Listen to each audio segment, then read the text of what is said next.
Welcome to British Focus. Today, we dive into a major political shake-up. Lord Mandelson appears to have split from Labour after backing Donald Trump's Ukraine peace deal.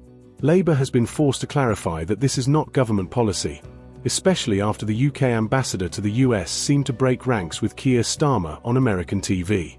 So, what's really going on? Let's take a closer look. Watch the clip and decide for yourself.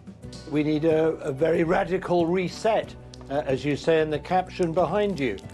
And the reset has to consist of the United States and Ukraine getting back on the same page, and President Zelensky giving his unequivocal backing to the initiative that President Trump is taking to end the war and to bring a just and lasting peace to Ukraine. And the Europeans, George, too, they need to back the calls for a ceasefire.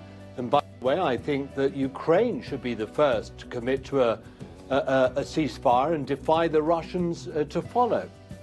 And then as part of the unfolding plan for this negotiation, the Europeans and perhaps some other countries too have got to consider how they are going to put forces on the ground to play their part in providing enduring security and deterrence for Ukraine. Now, that's the reset that we're looking for. That's what the British Prime Minister is working for in his meeting in London today. I just wanted to read you something that Peter Mandelson said yesterday, your ambassador to the US. Europeans, too, need to back the calls for a ceasefire.